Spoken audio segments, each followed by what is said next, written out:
बजने वाले इस वक्त के बुलेटिन के साथ मैं हूं अनुपम। प्रदेश की हर छोटी बड़ी खबरों को लेकर के मुख्यमंत्री योगी आदित्यनाथ मुरादाबाद के दौरे पर हैं। सबसे पहले वो कोविड कमांड सेंटर पहुंचे, जहां पर उन्होंने व्यवस्थाओं का जायजा लिया है। इसके बाद मुख्यमंत्री योगी आदित्यनाथ सर्किट हाउस के लिए रवाना हो गए हैं, जहां पर वो अब पुलिस और प्रशासन के अधिकारियों के साथ समीक्षा बैठक कर रहे हैं। मीटिंग से मुरादाबाद मंडल के सभी जिलों के जनप्रतिनिधि मौजूद हैं। बैठक में सीएम योगी कोविड कंट्रोल की तैयारियों की समीक्षा कर रहे हैं। और बातचीत करने के लिए फरीद शमसी हमारे संवाददाता हमारे साथ सीधे जुड़ रहे हैं। फरीद, मुख्यमंत्री वहां पर पहुंचे हैं, फिलहाल कहां पर हैं और क्या चल रहा है? जी अनुपम, मुख्यमंत्री मुरादाबाद पहुंच चुके हैं। Covid control room command centre की उन्होंने समीक्षा की, निरीक्षण किया। उसके बाद मंडलायुक्त से मिले और अब उसके बाद जनप्रतिनिधि और मुरादाबाद मंडल के 5 जिलों के अधिकारी और जनप्रतिनिधि के साथ बैठक कर रहे हैं। आप मेरे पीछे देखेंगे, ये सर्किट हाउस है, यहाँ तमाम पुलिस कर्मी मौजूद है। थोड़ी देर बाद 1:45 पर मुख्यमंत्री पत्रकारों से वार्ता करेंगे और ये उम्मीद जताई जा रही है कि मुरादाबाद में कोई मुख्यमंत्री बड़ी घोषणा कर सकते हैं कोरोना को लेके, या किसी हॉस्पिटल के लिए या ऑक्सीजन प्लांट के लिए। तो इसकी भी वो अंदेशा है कि मुख्यमंत्री घोषणा कर सकते हैं। जी फरीद, आप बताइए, अभी जब कोविड कमांड सेंटर में वहां पर मुख्यमंत्री गए थे तो उन्होंने किस तरीके से लोगों से बातचीत की, क्या पूछा, क्या जानकारियां हासिल की? कुछ जानकारी मिल पा रही है आपको?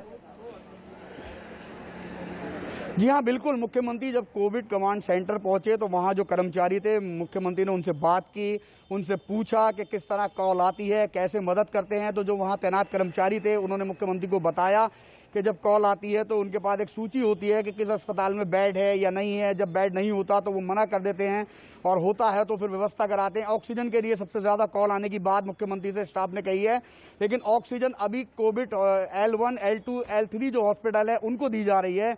जो आइसोलेशन में मरीज हैं उनको अभी बहुत कम ऑक्सीजन दी जा रही है। इस तरह की परेशानी भी कोविड कमांड कंट्रोल के जो स्टाफ है उन्होंने मुख्यमंत्री को बताई है। जी बिल्कुल बिल्कुल फरीदा, आप बने रहिए। बरेली भी मुख्यमंत्री को जाना है। बरेली से हरीश हमारे साथ जुड़ गए हैं। हरीश, वहां पर मुख्यमंत्री के आगमन को लेकर के क्या तैयारियां हैं और स्वास्थ्य विभाग के अफसर क्या कुछ कह रहे हैं? देखिए अनुपम, आज दोपहर बाद मुख्यमंत्री बरेली आ जाएंगे। मुरादाबाद का दौरा अभी फिलहाल कर रहे हैं, अफसरों से बातचीत हो रही है। बरेली भी तैयार है, अफसर यहाँ पर लगातार एक दूसरे से कम्युनिकेशन कर रहे हैं और सभी अस्पतालों में बातचीत कर रहे हैं, कहीं कोई कमी न दिखाई दे मुख्यमंत्री को। इसके लेकर हर संभव प्रयास किया जा रहा है। निश्चित तौर पर अभी जिस तरीके से कमांड कंट्रोल रूम का निरीक्षण मुख्यमंत्री ने मुरादाबाद में किया है, उसके बाद बरेली के जो लोग हैं वो मुरादाबाद के अफसरों से टाई अप कर रहे हैं, बातचीत कर रहे हैं, उनके कर्मचारियों से बातचीत कर रहे हैं कि मुख्यमंत्री क्या पूछ रहे हैं। उसी को लेकर के तैयारियां यहाँ पर भी जोरों पर हैं। देर रात तक सफाई अभियान चलता रहा। फिलहाल जो कमियां हैं ऑक्सीजन को लेकर के या बेड को लेकर के, उनकी पूर्ति करने में प्रशासन लगा हुआ है। अब देखने वाली बात ये होगी कि जो प्रशासनिक अफसर हैं वो मुख्यमंत्री को किस तरीके का रूप यहाँ का दिखाते हैं। बिल्कुल बिल्कुल फरीद, आप बने रहिए हमारे साथ, और हरीश आप भी बने रहिए। जो तमाम अपडेट्स आप हमें बरेली से दे रहे हैं, वहां पर मुख्यमंत्री पहुंचेंगे तब भी हम आपके पास आएंगे और वहां से ताजा अपडेट लेंगे। बहरहाल इस वक्त बड़ी खबर आ रही है, लखनऊ पहुंची है कोविशील्ड वैक्सीन की खेप। 3.5 लाख डोज का कंसाइनमेंट पहुंचा है लखनऊ। मुंबई से लखनऊ लेकर आई है एयर इंडिया की फ्लाइट। बड़ी खबर इस वक्त, लखनऊ पहुंची है कोविशील्ड वैक्सीन की खेप। 3.5 लाख डोज का कंसाइनमेंट यहां पर लखनऊ पहुंचा है। ये बड़ी खबर इस वक्त हमारे पास आ रही है। कोविशील्ड वैक्सीन की पहली खेप आपको बता दें कि लखनऊ पहुंची है। 3.5 लाख डोज का एक कंसाइनमेंट लखनऊ पहुंचा है।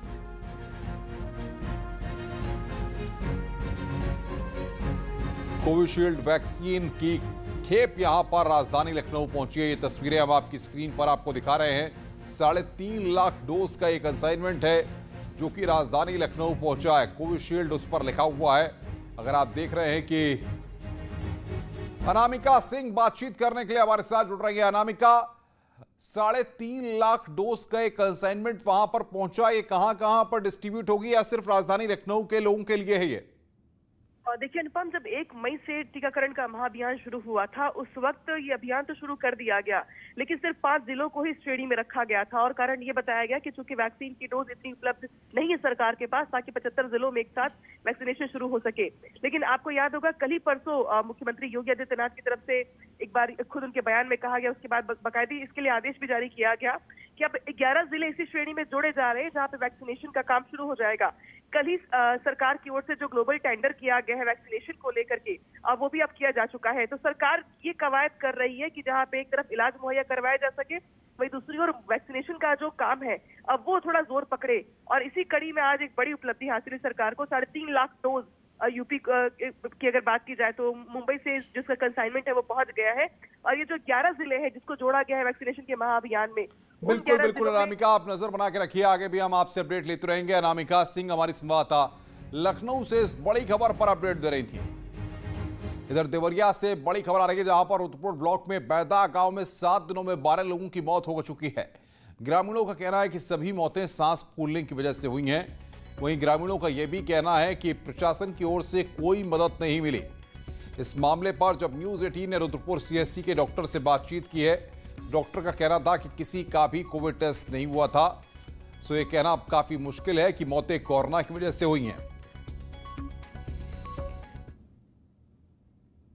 हमारे भाई को सांस का बीमारी था और सांस फूल रहा था, और यहाँ से ले गए थे देवरिया में इमरजेंसी वार्ड में ले गए थे। और वहाँ पर डॉक्टर भर्ती तो कर लिया था, दवा 2-3 सुई लगाया, 12 मौत हो गई है सर। 2 तारीख से लेके आज तक यहाँ पे 2 तारीख के बाद से 12 मौतें हुई हैं, जो ग्रामवासियों के और प्रधान जी के अनुसार वो सांस फूलने से हुआ है, सांस फूलने की वजह से हुआ है। लेकिन इसमें अधिकतर जो लोग हैं उन लोग प्रयास किए थे कि जांच हो, लेकिन कोई जांच करवाने से ग्रामवासी डर रहे हैं। उसके बावजूद भी हम लोग प्रयासरत हैं कि ग्राम के अधिक से अधिक लोग जांच करवाएं। जांच से ही कंफर्म हो पाएगा कि हाँ वो कोविड है कि नहीं है। और 12 मौतों का जिम्मेदार कौन है, ये अब अपने आप में बड़ा सवाल हो रहा है कि 7 दिन में 12 मौतों का सच क्या है। उमाशंकर भट्ट बातचीत करने के लिए हमारे साथ देवरिया से जुड़ रहे हैं। उमाशंकर, बताइए कि अब तक प्रशासन ने वहां पर इस पूरे मामले को संज्ञान में लेने के बाद क्या कदम उठाए हैं, या फिर 12 मौतों को मामले को ठंडे बस्ते में डाल दिया गया है? देखिए, देवरिया जिला प्रशासन अब एक्टिव हुआ है। न्यूज 18 की खबर का ये असर है। उस गांव में सैनिटाइजेशन का काम चल रहा है। वहां के स्थानीय लोगों से जो बातचीत हुई है, उन्होंने बताया कि सैनिटाइजेशन का काम हो रहा है और वहां पे एक मेडिकल टीम भी भेजी गई है जो गांव में घूम कर वहां लोगों का कोविड टेस्ट कर रही है। लेकिन सबसे बड़ी बात है कि उस गांव में 7 दिनों में 12 लोगों की मौत हो चुकी है। उसके बाद जिला प्रशासन जागा है। इससे साफ तौर से जाहिर होता है कि जो यहाँ का स्थानीय प्रशासन और स्वास्थ्य महकमा किस प्रकार काम कर रहा है। हालांकि सभी लोगों ने ये बात बताई कि उनकी सांस फूलने से मौत हो रही है और अभी भी गांव में कई ऐसे पीड़ित हैं जिनकी सांस फूल रही है। ऐसे में देवरिया जिला प्रशासन और सरकार को वहां पे एक कड़ा कदम उठाना चाहिए ताकि जो लोग बीमार हैं वो बच सके। हालांकि न्यूज 18 ने जब इस गांव को दौरा किया तो पूरे गांव में सन्नाटा था, मातम का माहौल था, रोना पीटना था, लोग बिलख रहे थे। गांव वालों ने बताया कि वो दाह संस्कार के लिए घाट पे रहते, तभी सूचना आती है कि गांव में एक व्यक्ति और मर गया है। इससे आप सहज अंदाजा लगा सकते हैं कि गांव में कितनी बड़ी विडंबना है, कितनी बड़ी अनहोनी हो रही है और खौफजदा लोग हैं, दहशत में हैं। एक चीज आपको मैं यहां बताते चलूं कि जो पिछली बार जब कोरोना का प्रथम वेव आया था तो हर गांव में ऑक्सीमीटर, थर्मामीटर और सैनिटाइजेशन के लिए एक मशीन खरीदा गया था, लेकिन अभी वो गांव से नदारत है। ऐसे में जो जिला प्रशासन के आला अधिकारी हैं बिल्कुल उमाशंकर, हम समझ सकते हैं स्थितियों को। अब देखना यह होगा कि वहां पर प्रशासन की कवायदें क्या और तस्वीर उभर कर सामने आती है और कितने लोग वहां पर क्या अभी भी कोरोना पॉजिटिव हैं जो प्रशासन की जांच में या स्वास्थ्य विभाग की जांच में सामने आते हैं। आगे बढ़ते हैं। देश में कोरोना के मामले कम होने का नाम नहीं ले रहे हैं। आज लगातार तीसरे दिन कोरोना का देश भर में आंकड़ा 4 लाख के पार हो गया है। बात 24 घंटे की करें तो आज 4,01,078 नए कोरोना केस मिले हैं। वहीं मौत का आंकड़ा भी रिकॉर्ड तोड़ रहा है। बीते 24 घंटों में इस वायरस से 4,187 मरीजों की मौत हो चुकी है। हालांकि अच्छी बात यह है कि मरीज लगातार रिकवर भी हो रहे हैं। एक दिन में 3,18,000 लोग ठीक होकर अपने घर लौटे हैं। कोविड संक्रमण को लेकर जनहित याचिका पर हाईकोर्ट में सुनवाई हुई है। हाईकोर्ट ने प्रदेश के सभी न्यायिक मजिस्ट्रेटों को निर्देश दिया है कि जमाखोरों से जब्त किए गए रेमडेसिविर इंजेक्शन और अन्य जीवन रक्षक दवाएं 3 दिन में रिलीज की जाएं। साथ ही हाईकोर्ट ने डीजीपी को पुलिस अधिकारियों को सर्कुलर जारी करने का भी निर्देश दिया। हाईकोर्ट ने कहा कि 24 घंटे में पुलिस अधिकारी संबंधित मजिस्ट्रेट से जब्त दवाएं रिलीज कराने के लिए संपर्क करें। हाईकोर्ट ने ग्रामीण क्षेत्रों में बढ़ते संक्रमण पर भी चिंता जताई है। इसके साथ ही राज्य निर्वाचन आयोग ने कोर्ट में जानकारी दी है कि 28 दिनों में 77 कर्मचारियों की चुनाव ड्यूटी के दौरान मौत हुई है। आगे बढ़ते हैं। पंचायती राज विभाग की प्रधानों को शपथ दिलाने की तैयारी। 12 मई को दिलाई जा सकती है शपथ। 12 से 14 मई तक शपथ ग्रहण कराने की योजना है। 15 मई को पूरे प्रदेश में एक साथ ग्राम सभा की पहली बैठक कराने का प्रस्ताव। कानपुर से खबर आ रही है। कानपुर में मारपीट का वीडियो वायरल हो रहा है। बताया जा रहा है कि पूर्व प्रधान और वर्तमान प्रधान के समर्थक वहां पर आपस में भिड़ गए हैं। इस मारपीट में कई लोग वहां पर घायल हुए हैं। पुलिस ने 8 लोगों को गिरफ्तार कर लिया है। चौबेपुर क्षेत्र के दरियापुर गांव का ये पूरा मामला है। वायरल वीडियो जो सामने आया है उसकी न्यूज़ 18 पुष्टि नहीं करता है। बहरहाल कानपुर से बड़ी खबर, मारपीट का वीडियो वायरल हुआ है। ये तस्वीरें इस वक्त हम आपकी स्क्रीन पर आपको दिखा रहे हैं। मारपीट का ये वीडियो, पथराव वहां पर हुआ जिसमें कई लोग वहां पर घायल हो गए। पुलिस ने कार्रवाई करते हुए 8 लोगों को फिलहाल गिरफ्तार किया है। न्यूज़ 18 इस वीडियो की पुष्टि नहीं करता। चौबेपुर क्षेत्र का ये पूरा मामला है कानपुर का, जहां पर मारपीट और पथराव हुआ। कानपुर की ये तस्वीरें, जहां पर ये वीडियो लगातार वायरल हो रहा है। पुलिस ने इस पूरे मामले में कार्रवाई करते हुए 8 लोगों को गिरफ्तार किया है। और बड़ी खबर, गांव की सरकार का शपथ ग्रहण जल्द होना है। प्रधानों को 12 मई को दिलाई जा सकती है शपथ। शपथ दिलाने की तैयारी में पंचायती राज विभाग। 12 से 14 मई तक शपथ ग्रहण कराने की योजना है। 15 मई को ग्राम सभा की बैठक होनी है। पूरे प्रदेश में एक साथ बैठक कराने का प्रस्ताव रखा गया है। तो गांव की सरकार का शपथ ग्रहण जो है वो जल्द होना है। उत्तर प्रदेश में जल्द होगा प्रधानों का शपथ ग्रहण। रंजना बातचीत करने के लिए फोन लाइन पे जुड़ रही है। रंजना, क्या जानकारी आपको मिल पा रही है? देखिए, पंचायती राज विभाग ने पूरा एक प्रस्ताव तैयार कर लिया कि 12 से 14 मई के बीच में ग्राम प्रधानों को शपथ दिलाया जाएगा और 15 मई को पहली बैठक कराई जाएगी। इस तरह से गांव की सरकार जो है पूर्ण रूपेण सामने आ जाएगी जब शपथ ग्रहण हो जाएगा और पहली बैठक 15 मई को कराई जाएगी। और 15 मई से ही ग्राम प्रधानों की तिथि शुरू हो जाएगी काम करने की, यानी कि उनकी जो पंचायत का जो होता है कार्यकाल, उसकी शुरुआत 15 मई से मानी जाएगी। तो ये लगभग प्रस्ताव पूरा तैयार है और जल्दी ही इस पर मुहर लग जाएगी और इसका दिशा निर्देश, शासनादेश इसका जारी हो जाएगा। पूरी चुकी है पंचायती राज विभाग की तरफ से और ये कहा जा रहा है कि 12 से 14 मई के बीच ग्राम प्रधानों। कोरोना का संक्रमण फैला हुआ है, ऐसे में किस तरीके से शपथ ग्रहण होगा, किस तरीके से शपथ दिलाई जाएगी, इस बारे में कुछ जानकारियां दे पाएंगे आप? देखिए, ब्लॉक स्तर पे इसकी तैयारी की गई है और जो कोविड गाइडलाइन का पालन करते हुए सोशल डिस्टेंस का 2 गज की दूरी इसको मेंटेन किया जाएगा और लोगों को जो ग्राम प्रधान आएंगे हर ब्लॉक में उसका किया जाएगा और वहां पे इस चीज को मेंटेन करते हुए उनको शपथ दिलाई जाएगी। क्योंकि 15 मई से जब बैठक होगी और तब गांव, क्योंकि ये मानना है पंचायती राज विभाग का कि जो गाँव के विकास है वो काम जो है, इसमें कोरोना काल के भी कुछ कार्य हैं जो बजट जाएगा, वो नए ग्राम प्रधान होंगे उसकी शुरुआत कराएंगे, उन चीजों को बेहतर तरीके से ग्रामीण क्षेत्रों में लागू हो पाएगा। तो इसलिए शपथ भी जरूरी है और काम भी जरूरी है। तो कोविड गाइडलाइन को पालन करते हुए कहा जा रहा है कि ये शपथ का कार्यक्रम पूरा रंजना, आप नजर बना के रखिए, आगे भी हम आपसे अपडेट लेते रहेंगे। रंजना हमारी संवाददाता लखनऊ से हमारे साथ जुड़ी हुई थी, जो इस वक्त की बड़ी खबर पर हमें अपडेट दे रही थी। उन्नाव से यहाँ पर खबर है जहां पर चुनावी रंजिश को लेकर 2 पक्षों में विवाद हो गया है, जिसके बाद एक पक्ष ने दूसरे पक्ष पर फायरिंग कर दी, जिसमें गोली लगने से एक बच्चे की मौत हो गई है। इस दौरान मारपीट भी हुई है, जिसमें 4 लोग घायल हो गए हैं। हमले का आरोप कबूलपुर गांव नए प्रधान पर लगा है। बताया जा रहा है कि चुनाव को लेकर ही जीते हुए प्रधान प्रत्याशी ने हारे हुए प्रत्याशी पर हमला किया है। प्रतापगढ़ से खबर, जहां पर रोक के बाद भी प्रधानपति ने बाजार में विजय जुलूस निकाला। पुलिस ने मुकदमा दर्ज कर मामले की जांच पड़ताल शुरू कर दी है। लालगंज कोतवाली के दारूपुर बाजार का यह पूरा मामला है। तो प्रतापगढ़ की खबर, जहां पर विजय जुलूस निकाला गया, प्रधानपति ने यहां पर विजय जुलूस निकाला, रोक के बाद भी वहां पर विजय जुलूस निकाला गया है। ये तस्वीरें आपके स्क्रीन पर हम आपको दिखा रहे हैं। लालगंज कोतवाली का ये पूरा मामला, जहां पर विजय जुलूस निकाला गया, प्रतापगढ़ की ये तस्वीरें। वहीं बदायूं में भी कोविड प्रोटोकॉल की धज्जियां उड़ाई गई। नवनिर्वाचित प्रधान ने वहां पर विजय जुलूस निकाल करके कोविड प्रोटोकॉल की धज्जियां उड़ाई। जुलूस के दौरान सोशल डिस्टेंसिंग का उल्लंघन सामने आया।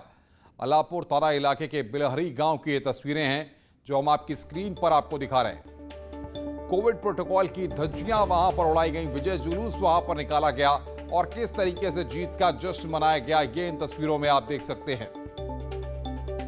स्वागत है ब्रेक के बाद प्रतापगढ़ से खबर, जहां पर पुलिस ने मुठभेड़ के बाद एक बदमाश मोहम्मद रशीद को गिरफ्तार किया है, जिसके कब्जे से 2 डबल बैरल गन और भारी मात्रा में कारतूस बरामद हुआ है, जबकि बदमाश के 5 साथी मौके से फरार होने में कामयाब रहे।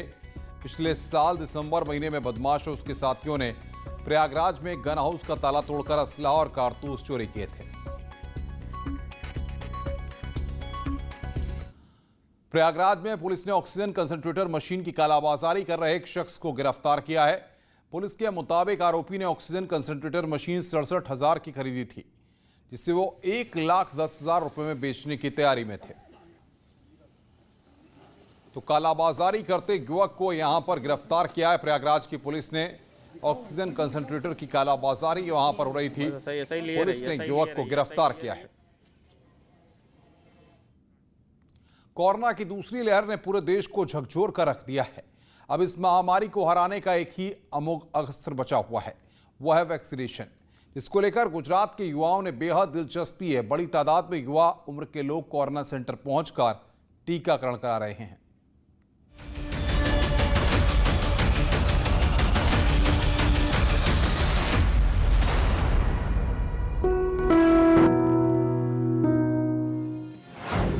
युवाओं में टीकाकरण को लेकर जोश।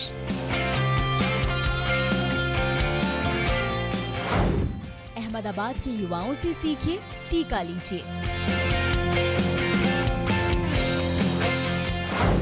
समझदारी दिखाइए, पहले जान बचाइए। समझिए, बहुत जरूरी है वैक्सीनेशन। महामारी में सबसे अधिक जिले में टीकाकरण अभियान शुरू हो चुका है। आज युवा वर्ग ने जिस तरीके से टीकाकरण के लिए यहाँ पे शामिल हुए हैं। वैक्सीनेशन को लेकर ऐसा जोश, ये सीखने लायक है। कोरोना को मात देने के लिए यही जरूरी है। टीकाकरण के लिए शुरुआत से ही ऐसे ही उत्साह की जरूरत थी, लेकिन तब थोड़ी आनाकानी हुई और ये स्थिति आ गई। लेकिन अब टीकाकरण पर कोई टोका टाकी नहीं। तो अगर वैक्सीनेशन आप लेते हो, हाँ, तो उस पर अगर आपको कोई भी कोरोना होता है तो क्या टेम्परेचर में और जो ऑक्सीजन की कमी रहती है उस पर आपको थोड़ी अच्छा सुरक्षा मिलती है। 1 मई से सरकार ने 18 साल के ऊपर के नागरिकों के लिए वैक्सीनेशन प्रोग्राम शुरू किया। गुजरात अब इस कार्यक्रम का भरपूर फायदा उठा रहा है, तो वहीं युवा वर्ग खुद ही आगे आ रहे हैं। गवर्नमेंट ने टाइमली डिसीजन लिया है 18 से ऊपर साल के लोगों के लिए, और सारे जो इस उम्र के जो वर्ग के जो लोग हैं वो इसका फायदा उठा रहे हैं और ज़्यादा से ज़्यादा लोग वैक्सीनेशन ले, यही हमारे लिए अच्छा है। इस साल फरवरी के बाद से ही कोरोना की वजह से गुजरात में त्राहिमाम मचा है। बुधवार यानी 5 मई से पहली बार संक्रमण के नए मामले से अधिक तादाद में लोग ठीक होकर घर जा रहे हैं। ये शुभ संकेत है, लेकिन टिके रहने के लिए टीका बेहद जरूरी है। जो लोग अभी तक कोरोना की वजह से बचे हुए हैं, वो सारे लोग खास तौर पे टीकाकरण के लिए आए हैं। जैसे जिस तरीके से अवेयरनेस बढ़ी है और यहाँ पे सबसे ज़्यादा युवा वर्ग है वो टीकाकरण के लिए दिख रहे हैं। Deepika Kumar, news 18 network, Ahmedabad.